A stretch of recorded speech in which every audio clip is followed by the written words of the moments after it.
Hi, I'm Christina from hairromance.com. I've just finished filming a first impressions video of the new Dyson hairdryer, and I remembered I still had a bunch of questions I needed to answer in a Q&A video, so here goes. I asked for a few questions on social media and I got some fantastic questions. I'm going to run through them now. I haven't really taken a look, so we'll just see what's here, and hopefully we can get through them. I've got my computer here as well, and my hairbrush microphone, which in case you haven't seen it before. Okay, so the first question is from Lynn. Thank you, Lynn.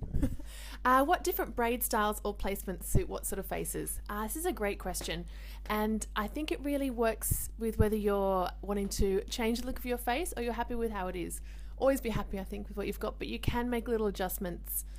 For instance, higher hairstyles will make a round face look longer, and low side buns and things like that can make a longer face look rounder. So if you're wanting to try and do those sort of little visual tricks, always think about whether you want to be lengthening or widening your face. And for the same way, you can use braids to create shape across your face. Like I like doing a little fringe braid that cuts across, which is a great way if you've got a larger forehead that you want to cover. You can bring your hair down and actually sort of braid across. And by doing that as well, if you've got a face that's a little bit wider at the top, doing these sorts of braids can give you sort of a narrower look and focus more attention on your eyes and your smile, which is important. But yeah, so I'd always think about have a really good look at the mirror. A great trick I've heard is to actually get a whiteboard marker or makeup, something like that, and actually draw the shape of your face on the mirror and then take a step back and have a look. It's that way it's a little bit easier to be objective about what shape face you have.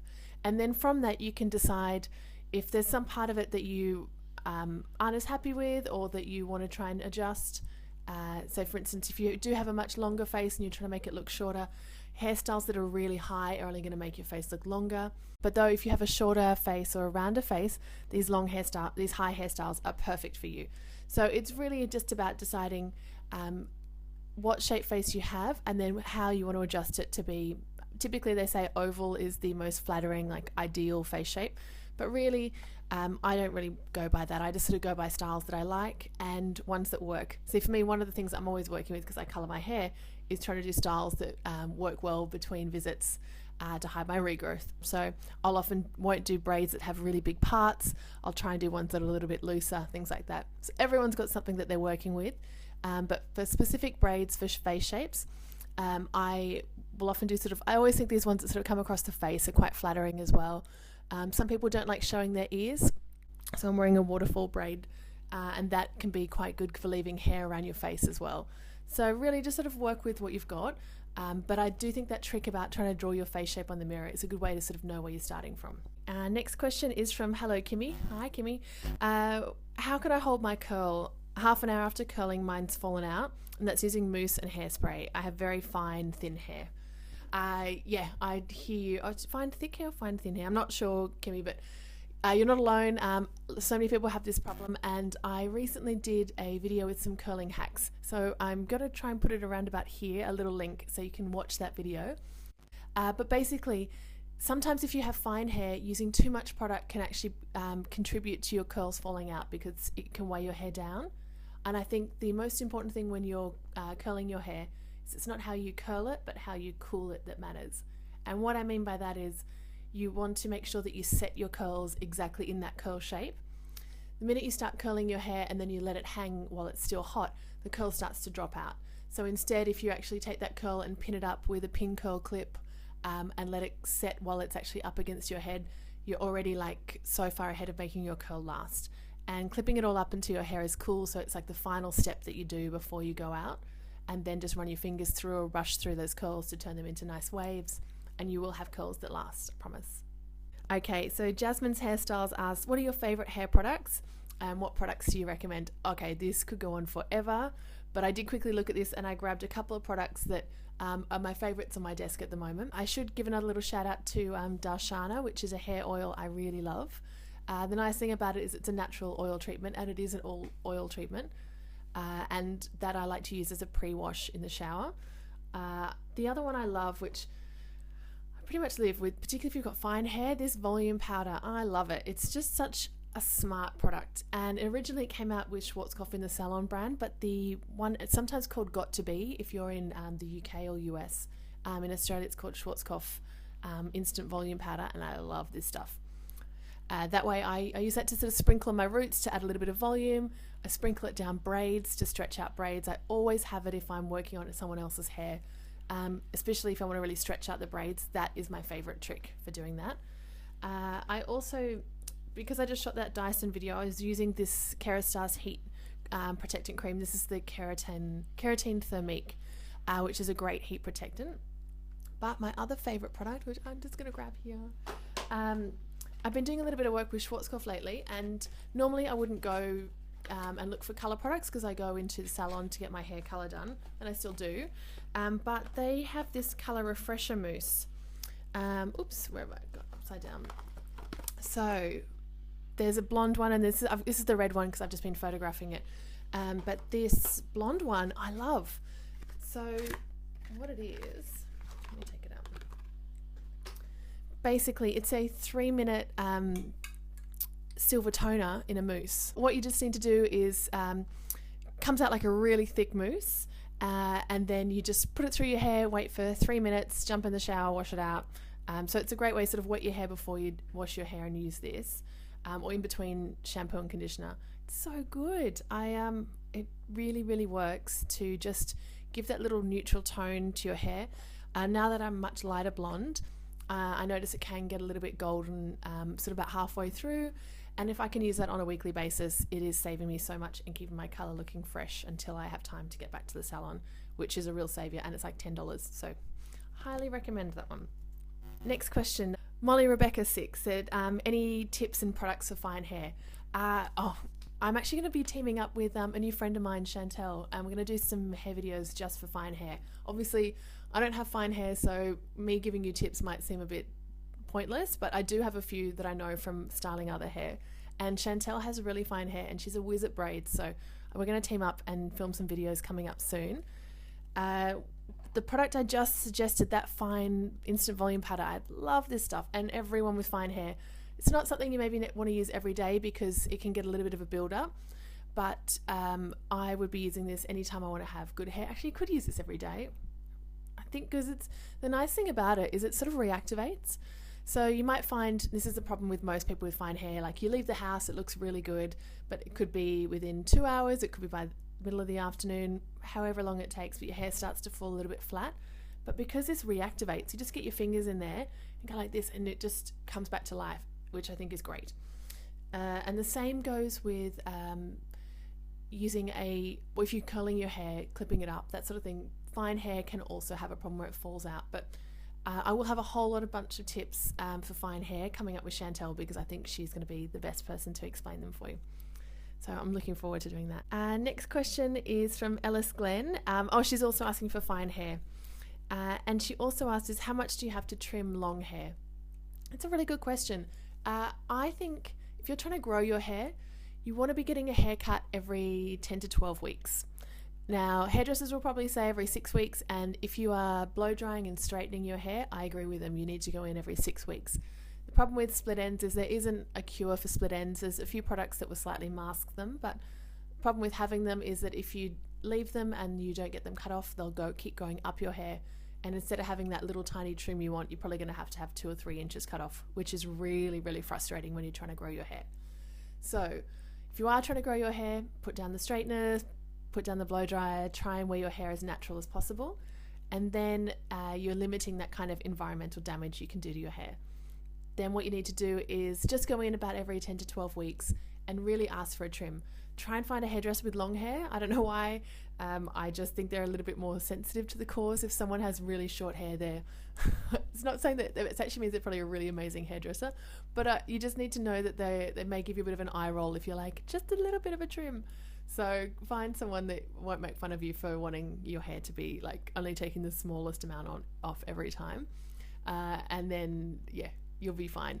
But I would say regular haircuts about every 6 weeks. But if you're trying to grow your hair, I think you can push it a little bit longer, but make sure that you're doing the best to care for your hair in between that time so you're not getting any split ends. And the next one is Ducky McPhee. Hi. Do moisturizing hair masks really work, and which would you recommend? And yeah, I'm obsessed with hair masks. It's pretty much, my hair is naturally dry, it's curly, I've just blow dried it because I was testing the hairdryer, and I am obsessed with hair masks. I do think they make a difference.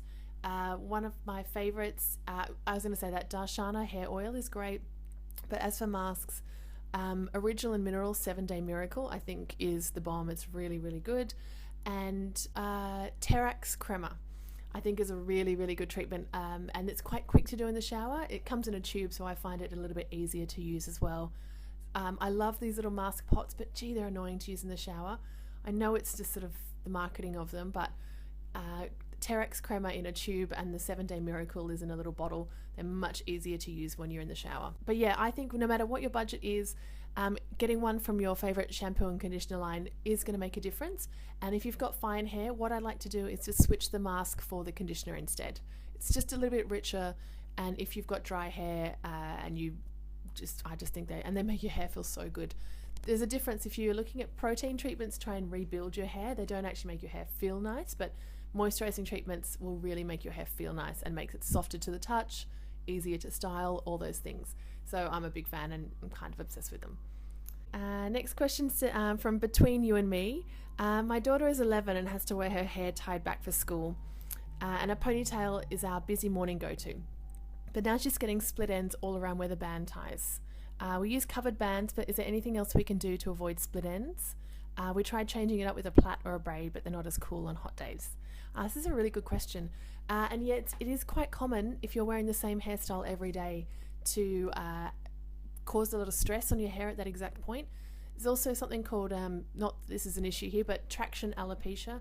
When you're wearing a hair in a tight hairstyle all the time, the actual tightness of the hairstyle can pull, and you can even create sort of small bald spots from wearing the same hairstyle every time. So trying new hairstyles is good for your hair as well as fun to do. So other ones to try, there are bands called Invisibobbles, which I'll put a link for below. I think these are a little bit gentler. And the other thing you can do is try like a few different stacked ponytails. I'll also link to a tutorial I have where instead of just having one ponytail, it's a few little stacked ones, and I think that's a great style for school. It has more elastics in it, but because you're moving the position around all the time, you're not going to have to worry about getting split ends at that same spot all the time. And it's great because it lasts and it stays in all day. As far as bands, the cover bands are the best. I'd almost just try and move the placement, or even just do like a little slight braid before you put the ponytail in. Anything you can do just to move that around. The reason it's always the same day in, day out, the same style is causing the breakage. But if you can just move it around, you'll have a lot less problems. And so hopefully that will help. Good luck. Woodlands and Wildflowers. Hi. Beautiful hair. Oh, thank you. What are your tips for color-treated hair? How to keep it healthy and keep the color longer? Well, if you want to keep your color longer, wash your hair less. That is my number one. And even wet your hair less. So if you're swimming a lot but not necessarily shampooing your hair, that's still going to fade your color. And the sun is the other big issue when you're talking about color fade. So you want to be getting a hat, getting your hair wet less often or washing it less often are the things you can do to really preserve your color. And then beyond that, I really like color masks. I also really recommend, like I said about that little color refresher, I think that's fantastic, a great way to kind of give your color a boost partway through. And if you're going to the salon, you can also ask them to make up a conditioner that has some color in it that you can use as a take home to kind of keep refreshing your color. If you have red hair is the hardest to maintain. The actual color molecule for red is the biggest, so it comes out faster and it's harder to hold in the hair.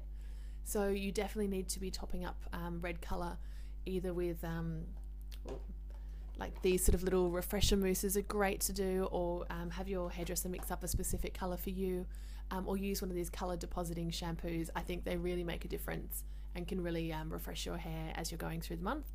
And hats, seriously, it's the biggest change. Everyone knows, even if you don't color your hair, that in summer you'll get like those natural highlights, which then as adults we try and spend our whole lives trying to recreate with balayage.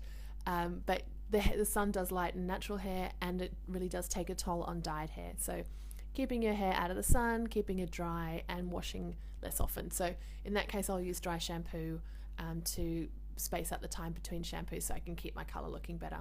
Hope that helps. Bluebirds 11. Hey, I love your tutorials, but a lot of them call for a hair elastic. They're super handy, I agree, but they tear my hair terribly. Any tips? this is kind of similar to the other question. The Invisibobbles are a really good option, and maybe trying covered bands. I do use the little small elastics, like the little invisible ones, because they are invisible in the finished hairstyle. Otherwise, there's a lot of the styles that if you don't necessarily need hair bands, you can try and do with bobby pins. Spray a little bit of hairspray on bobby pins, and you can almost use your own hair to tie it up and wrap your hair around.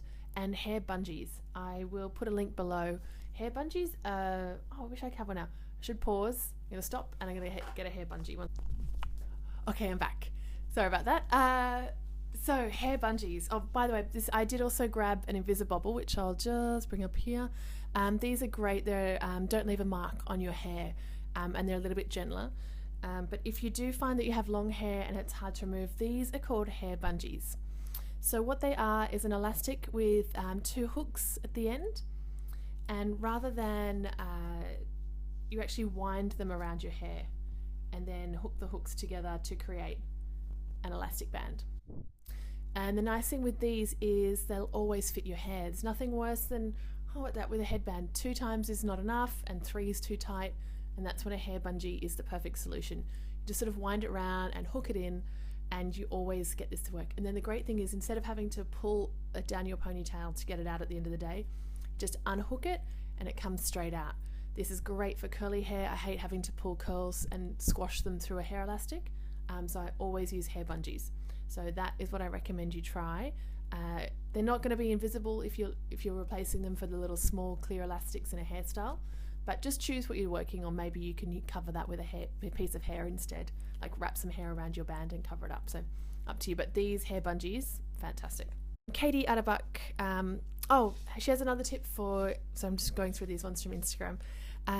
She said to Bluebirds11 that if you use a seam ripper for sewing, you can tear open the elastic band and it won't tear the hair when you remove it, and that is a really good tip. I never thought of that. Sometimes I use a little pair of scissors to cut out elastic if I'm doing like a fishtail braid tutorial or something like that. But yeah, so that can work really well. A seam ripper is a really great idea. Emerald Coast Mama said, where do you find your hair bungees? I can't find them anywhere. Oh, good, we're just talking about bungees. Amazon has some. I'll put some links below. I think if you're in Australia, there's actually hairbungees.com.au. I'll double check that and put a link below for you as well. And then I've also bought them from Evo and Percy and Reed, other brands that sell them as part of their styling kits. So I'll make sure I have some links below for you. And last question is from Sophie496, who asks, what are the best ingredients to look for when shopping for product, and which make your hair grow faster? And the hair grow faster is a pretty interesting bit. I'll come to that. As for best hair products, look, a lot of the main ingredients across hair products are all kind of the same. So it's nothing, it would be more if you have an allergy that you're looking to avoid, or if you're looking for something that's a little bit more natural. So those brands that list the things that they don't have are probably ones you might want to look for, but it's not something I pay a lot of attention to. Sometimes though, the main ones that I do think about with curly hair, a lot of curly girls like to avoid products that contain silicone or mineral oils, because sometimes these products are a little bit heavier and can build up on your hair if you're only using conditioner to wash your hair, because you do need a shampoo to remove them. So if you're looking to try the curly girl method, things like that are ingredients to avoid. And as for making your hair grow faster, there's only a couple of products on the market that are really proven, and that is minoxidil, which is in like Rogaine, and Evolus, which has a protein inhibitor which helps your hair stay in that growth phase for longer. Both of those are the only ingredients that really make a difference. A lot of people have a lot of ingredients that say they'll make a difference, but they're the only ones that are scientifically proven to really affect hair growth. It's a really difficult space. The main thing I think makes a big difference with your hair growth is everything else around your body. I think the thing that's so fascinating about hair is that it's really kind of not necessary. So anytime there's something wrong in your body, your hair is the first place to show signs of it. Because if you're sick, if your body isn't working well, it's not going to put energy into growing shiny hair. So it's going to go into like preserving you. So it's only when your body is really functioning well that you grow long, shiny, healthy hair. So that's what I'd focus on. A really good diet, looking at lots of good protein sources, omega-3s, and also There are some supplements as well, like collagen supplements that can make a little difference, and biotin is also another good one to look for to try and help your hair grow back. Or help your hair grow a little bit longer, those sort of hair, skin and nails. But I think those ones are ones to look at, and I'm actually trialing a couple at the moment, so I will report back on what I think of those soon. So I hope this has helped. Just a quick Q&A video, which probably hasn't ended up being that quick, so if you've made it all the way to the end, I do appreciate you watching. Thanks so much to everyone who put in questions. You can find me on Hair Romance on Instagram and hair.romance on Snapchat if you want to come over and chat, and I'll see you on my next video. Bye bye.